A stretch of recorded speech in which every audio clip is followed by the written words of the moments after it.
Welcome to Dental All Stars. I'm Alex Nottingham, founder and CEO of All Star Dental Academy. And with me is Paul Goodman, the founder of Dental Nachos. Our topic is the D's destroying dentistry. Welcome, Paul. Glad to be here, Alex. Love that you share this with the community, have real, authentic conversations. Glad to be talking. Sorry for not warning you in the beginning, but normally you have your green screen going on here. That's okay. I made a special checklist for us. So I love it. So tell us what the checklist is over there. it's everything that matters needs a system, and everything matters, which is one of my phrases. So we have, find nachos, eat nachos, go back to step one. So that's what people think of me. They just think Paul Goodman gets up and eats nachos all day. I do like nachos. I don't eat them as much as people probably think. So that's my checklist for success. And you got your basketball with you? Yeah. This is because my favorite movie is A Few Good Men. And I don't know if you remember that movie. Yeah. Tom Cruise would hold. You can't handle the truth. Yeah, exactly. Love it. Tom Cruise would hold that bat when he was thinking. So this is my thinking basketball. Also remind me that I did wish that I made it to play professional basketball in the NBA, but not all dreams come true. And now you stick with Seinfeld jokes. Yeah, That's yeah. your favorite Seinfeld. show. Nate Bargatze. I'm a big fan of Nate Bargatze. He's great. Awesome. Well, welcome back to the show. We've had you before, and we love having you. So tell me about this topic. We went through some topics. That's like, ooh, that one looks really interesting. The 3 Ds that are destroying dentistry. Yeah. A lot of Ds. I got more right than there. 3 Ds for it. So one of the things is when I lecture, I say, raise your right hand if you think dentistry is an amazing profession. And most everyone in the audience raises their right hand. And I say, raise your left hand if you're very concerned about what's happening with dental insurance, dental school debt, dentist isolation. And they raise their left hand. So that's pretty inconsistent. Can something be great and terrible at the same time? I mean, Seinfeld does have a great joke on that, actually. So that's the inconsistencies, the challenges dentists face. We get to do amazing things for our patients, literally give them new teeth, like bionic teeth, transform their lives. And then sometimes we walk outside of our operatory and are demoralized. It really should be the D's, demoralizing dentist morale. Because, I mean, Alex, you run a business. Dentistry, if you think of it as a business, is it a good sign that dental insurances are paying us less for work that costs more? Is that the sign of a healthy business, in your opinion? Nope. Right. And that's the reality. And I think I'm here to be someone who can have these conversations that are not overly optimistic about the profession, not too negative, but really talk about this reality and how we can work hard to make things better, do just one thing to fight some of these Ds. I mean, dentist isolation alone with Dental Nachos. I'm so proud to have created a group where literally I talk about FIPS, friends in your phone. Who's your friend in your phone? And people say after a long day of dentisting is full contact arts and crafts on people that don't want to be there or pay for it, Alex. They think of Dental Nachos as a friend in their phone. So here to chat about all that. I think the more authentic and real conversations we have, the better we can make things for dentists. Yeah, I'll adjust the title. I like demoralizing. Do you know, do you know my story about my father? I don't know. I think I know part of it. Okay, I'll do it in a nutshell because those that follow our podcast know about it. But my father's a dentist. And when I was very young, he told me, little boy, he said, don't be a dentist. Because like we were talking about earlier, because I'm advising you on some of the podcast stuff, you're like, I don't care about it. I just want it done. Like dentists just want to go to work. And my father just wants to do dentistry, still doing dentistry at 80 years old.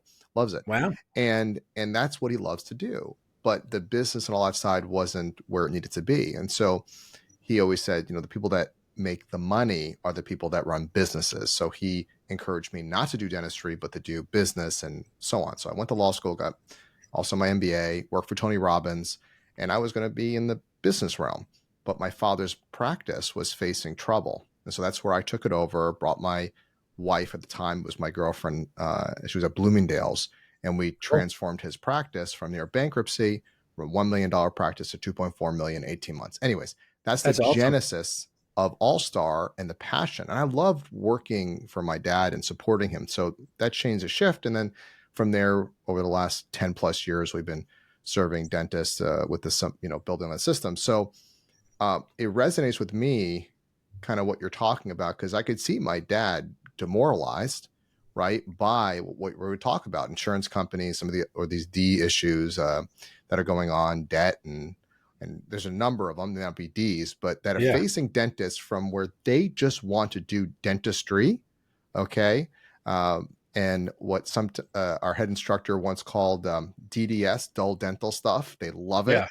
And so, I like that you and I are champions to be able to give dentists more of that and address the issues that are stopping them from being able to enjoy I what they mean, love to do. I think what I appreciate that. It's really dentistry's lucky that you made this career shift. So you're helping all of these dentists do better. I mean, for some reason, people say, I can talk bad about my family, but you can't talk bad about my family. One of those cliche things, right? Yeah. Some people go, oh, my team and I at my dental office, we're like a family. I'm like, oh, good. You fight 3 days into your vacation over who took the last cold brew? Because that's what happens in my family. And I feel like that's reality, right? Families have fun, families have friction.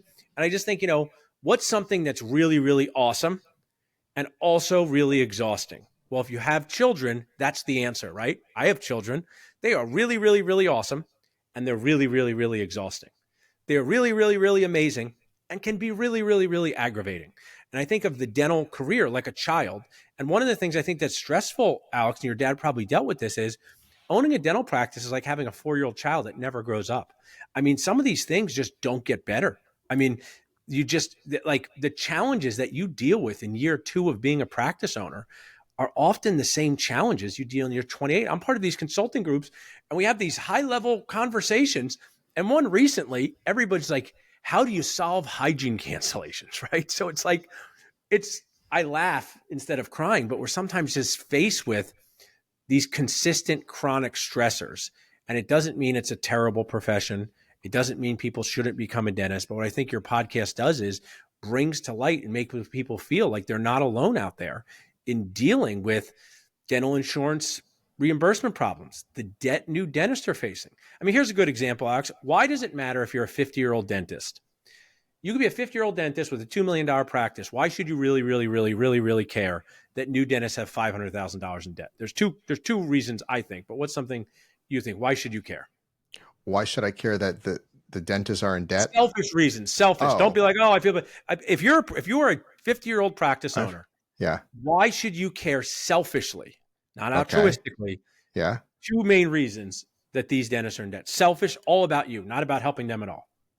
Oh, well, oh my God. Well, I mean, they just strengthen the DSOs because they're going to be, chained up. They're not be able to open their own practices, Well, so less competition there. But I I mean, want to add to that is they're less likely to want to work for you because their debt is creating right. a challenge. So when And they can't afford to buy my practice because they're broke. now, what I'll share is interesting is banks do love us like our moms. Dentists Mhm. have $1 million in debt, and you go to a bank and you're You like, still can get money. hey, I have $1 million in debt. Will you give me money? Like nobody would give that person money except dental Well, banks. you know what's interesting, and I'll tell, and why is that? Now It's I got to quiz because you. Why is it's that? because banks aren't altruistic either. They Because aren't. dentists don't fail, They but don't that doesn't fail. not failing doesn't mean success. Not failing doesn't mean success. So Well, what what all it banks care about is you get the loan paid. right, and they probably understand also that dentists are good people. They'll pay their profession, but dentistry is a franchise. And what I mean by that is it's not a franchise by whom somebody's giving out, but the reason is because dentistry has been done for so long, it's very predictable. It's needed. The model's there. Okay, now there's some messed up models, right? But you could be pretty poor at running a business and still it gets going because of the nature of dentistry. And that I remember listening to one of the directors of a prominent dental lab, and they said the reason why corporate dentistry is growing so fast is because they know that they can do it better. They know that dentists are successful and they're not even great at business. Yeah. Imagine if a business people can go in there and cut all the whatever out, they can be much more profitable. Now, on the other hand, unfortunately, they end up cutting a lot of things because they have to pay shareholders. So there's conflicts of interest there. That can be an issue. The quality sometimes is a problem. But what it's demonstrating is that there's a very low threshold to be able to open a practice and make some Yeah. money. But I think where you and I are talking about, and that's not success. Just basically what you're doing is you're buying yourself a job. Yeah. That's not success. We want to help everyone become free, become entrepreneurs, and have the business work for you, not you working for the business. I'm with you. And, it's your dad's story is a poignant one because he wanted to just do the dentistry, but there's all this other stuff you have to There do. is.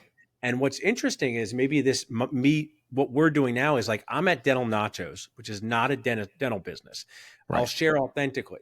I have not laid awake at night wondering how I was going to pay my dental team. Okay.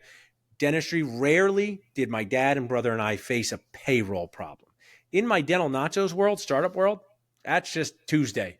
I have been under tremendous financial stress in startup world. But operationally, Alex, running Dental Nachos is like 100 times easier than a dental practice. And I'll share why. I'm talking to you and everyone else is working. Right. I'm talking to you and no one really even cares where I am right now. Correct. If you're a dentist, you have to be making those donuts in the patient's face, on the patient's face, all day long. The dentist donuts, Rob Montgomery said that. So it operationally, the dental practice to run is so complex.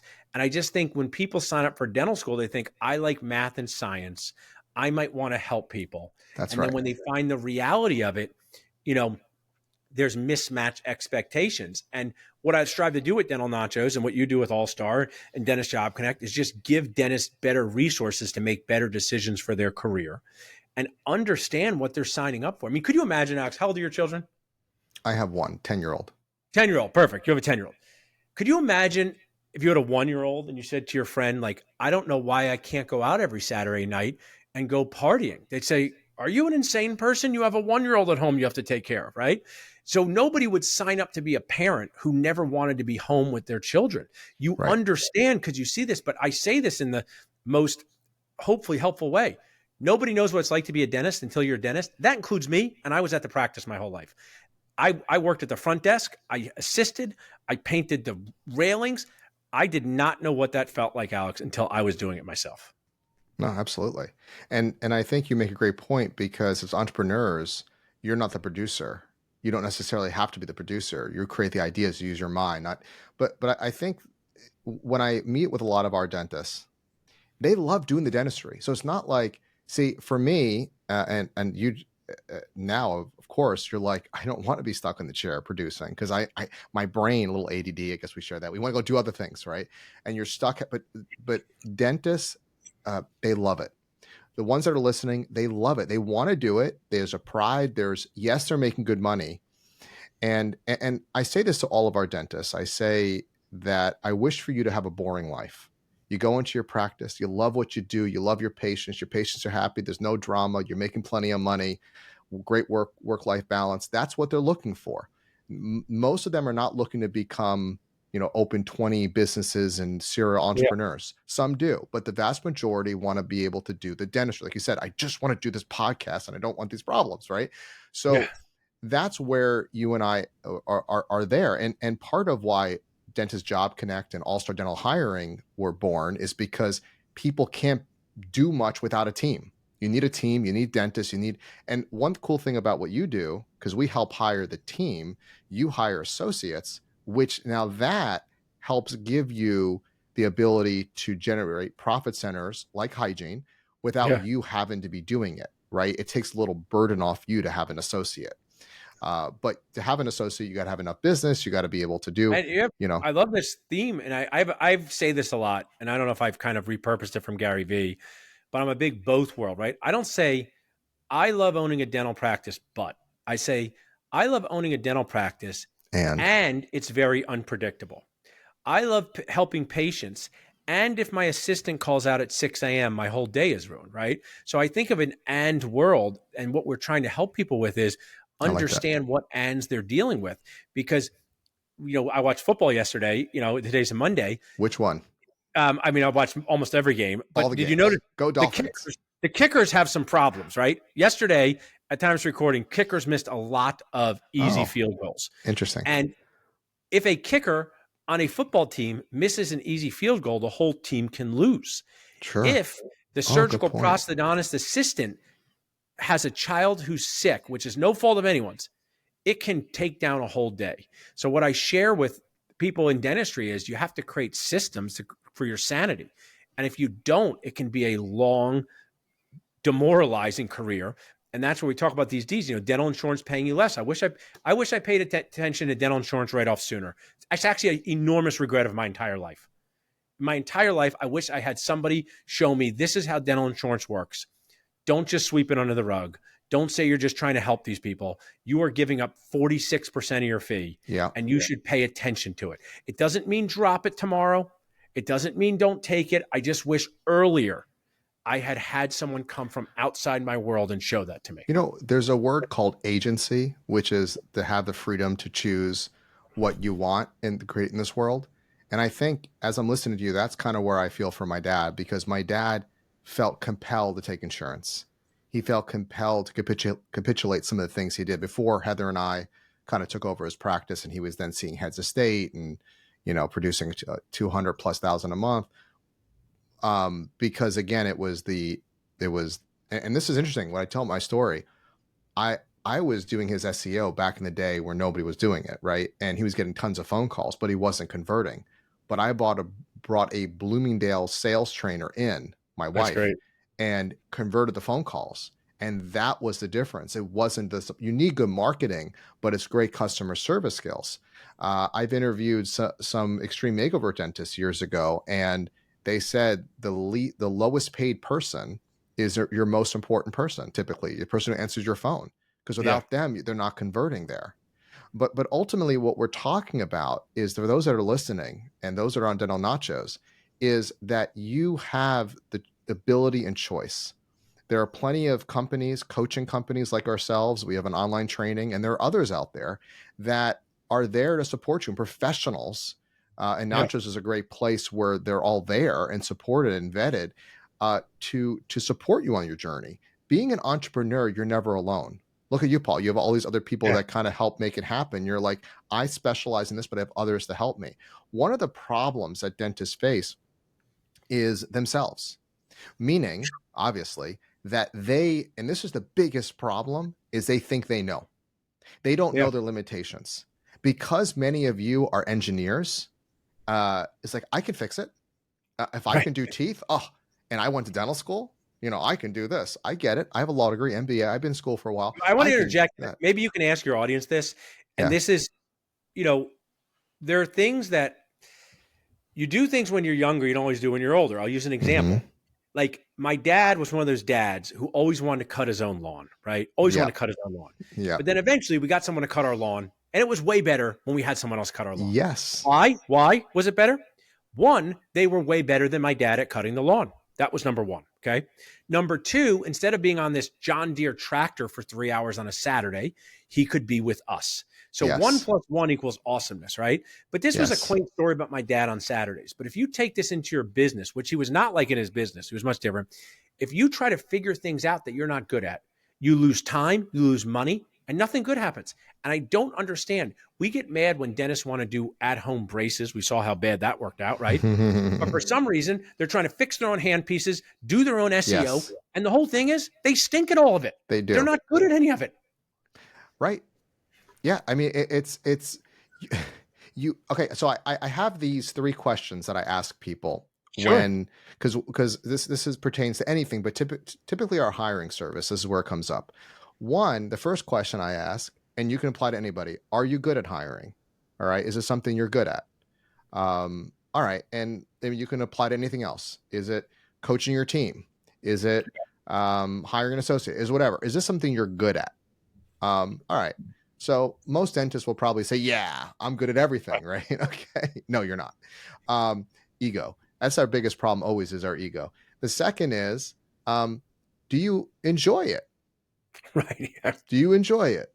Okay. Then you have the schmuck. I got to say it. I enjoy it. I'm good at it and I enjoy it. I can do everything. But typically, again, in the heart of most dentists, they want to be doing dentistry. They don't want to be hiring people. It's a great thing. Well, I've shared this, and maybe this is something. I have a third. Oh, sure. I want to hear the third. We got to have the third. So then I have an all-encompassing one. So now you say, I'm good at it, but you're probably not. I enjoy it. All right, you're sick, because why do you enjoy hiring or whatever it is? Don't you enjoy doing dentistry or whatever? The last one is it the best use of your time? Right. That's So you can be producing thousands of dollars an hour, whether it's you and your entire team. You can be entrepreneuring and dentisting, as you would call it. You can be yeah. doing all these things that are building your business. That's the best use of your time. And if you answer all three yes, then you do it. If one of those is no, you bring on a It's a great team. system. Are you good at it? Do you enjoy it? And is it the best use of your time? What I'll share is, and maybe this will bond every generation together. And listen, I'm an and world, right? So when I only did dentistry, and Alex, I didn't have to miss anything for my family. When I only did dentistry and it was 9 to 5, 4 days a week, or I taught, as an entrepreneur, I missed my children's back to school night. Just how way it goes. I'm in Mhm. Ohio, so there's no like it's an and world, entrepreneurial, and you miss things. My point, what I was going to share is when you have a life that's only 9 to 5, and it doesn't matter what business it is, there's no time to do these other things outside of the time where you're supposed to be focused on your most important tasks. So they talk about the 5 a.m. club. I'm going to make the never go to sleep club, right? People go, I got up at 5 a.m. and I journal, or I do things at night. But when it comes to something like hiring, it's not the best use of your time because these people have to come meet you at 2 p.m. on a Wednesday. And if Mm. you are doing your dental care or managing your business, it's not the right time for you to stop what you're doing. It hurts the company. I mean, dentists don't realize it actually hurts what they do, hurts their practice. They're Right. just in charge of it. And they need coaches like you, or I've needed people outside of my box to do things. Hire people outside of your box and have them give you the tough feedback you need. And I just think that's Well, what we did for even your you dad. said, and I have to clarify this. We even you gave us a great testimonial. You actually your dental practice used our hiring service, Oh, and Heather told me to tell you this. Please, Paul, please let people know it's not just hygiene. We do front office, all those things. Hygiene's hard. We do find hygienists, but they're the hardest right now to well, find. you But you, helped us with 2 hygienists, 1 front desk person, 1 yay! dental, and Wow. 4 total. I made a Okay. video because you know who you help? One of the most important people in my life. Not my patients, by the way, okay? Kate Kosick. You helped Kate Kosick. Kate Kosick is one of the most important people in my life. She is our office manager, There patient you care go. coordinator, and She's one of not my best suffering. friends. And you know what? She was running the ads on the platforms, right? She's Kate, okay? She's Right. good at her job. Why Sure. couldn't she hire anyone? Because one, she didn't have the bandwidth to do it. Right. Two, I also think with hiring, sometimes you're like too close to the fire, right? True.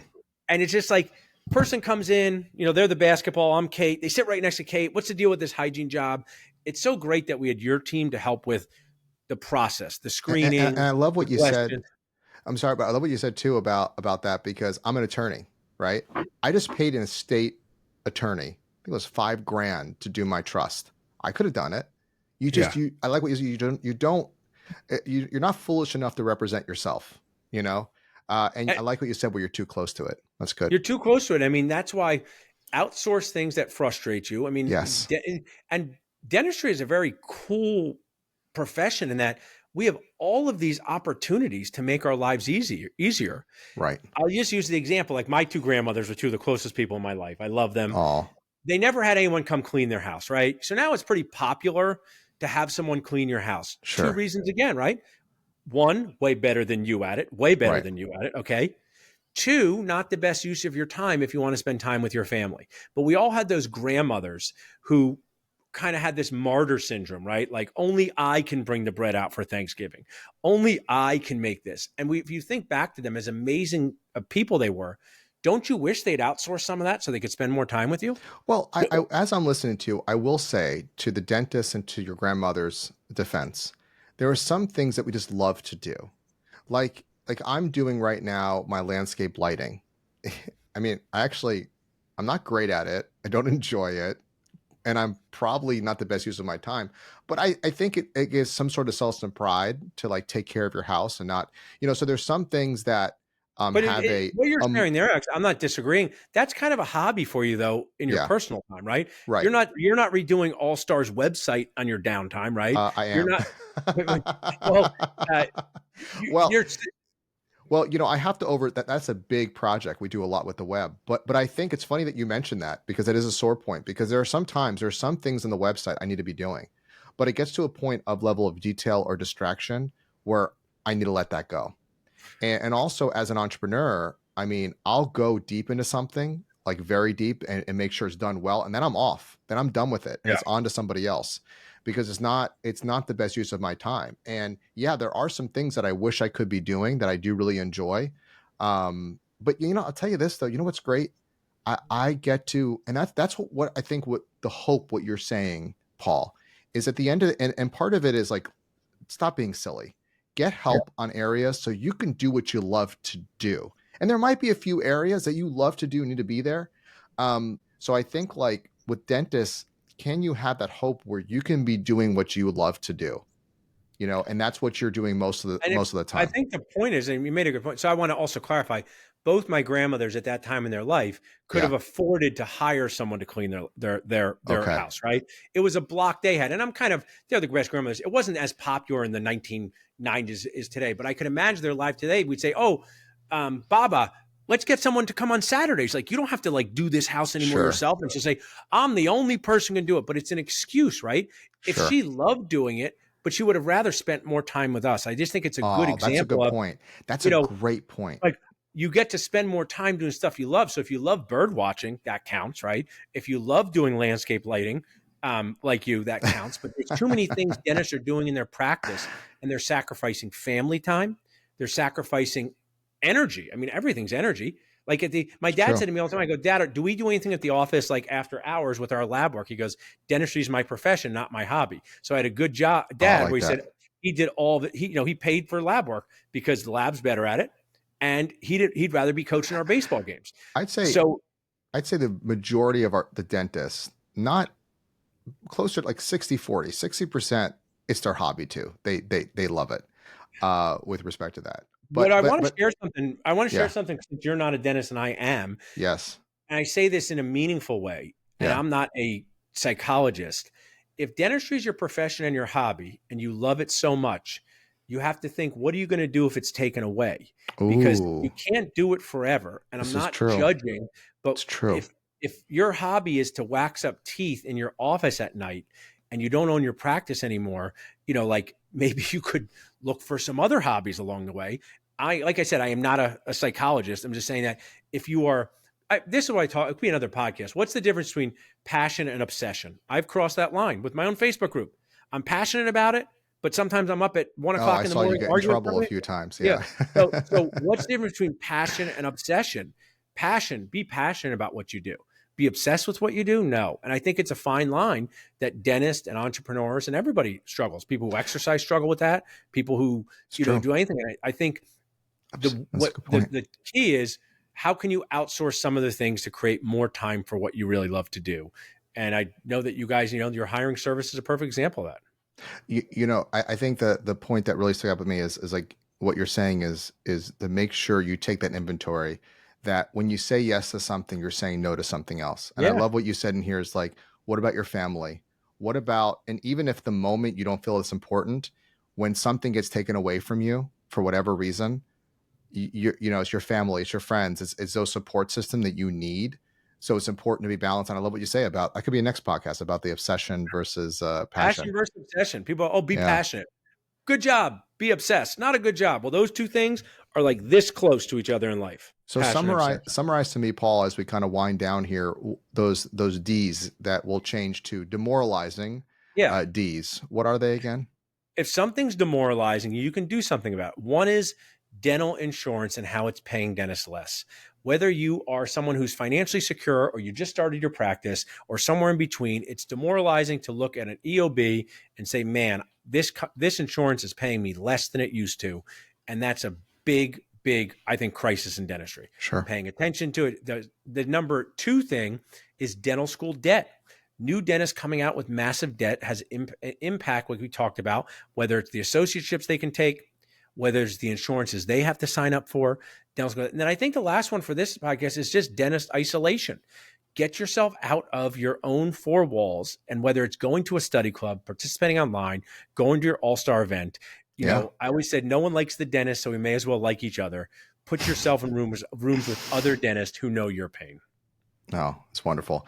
When you say about insurance, whenever I mention to some of our coaching clients insurance, like they don't like insurance. It's one of the things that that we talk about on your dental nachos is techniques of getting off insurance, or reducing the reliance on insurance. And I love what you said as well, is that you have, again, that ability to choose what's right for you. It's not Yeah. like my father felt. He felt he had to take it, versus you're making a conscious choice after talking to professionals. That makes a lot of sense.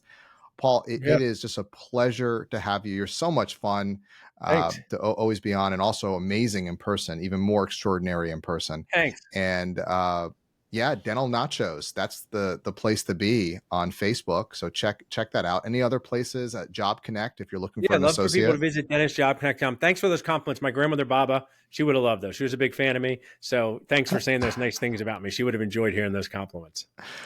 My pleasure. Well, thank you, Paul. And remember to follow us on Apple Podcasts, Spotify, and YouTube. Get the episodes as they are released. Share with your friends. And until next time, go out there and be an all-star.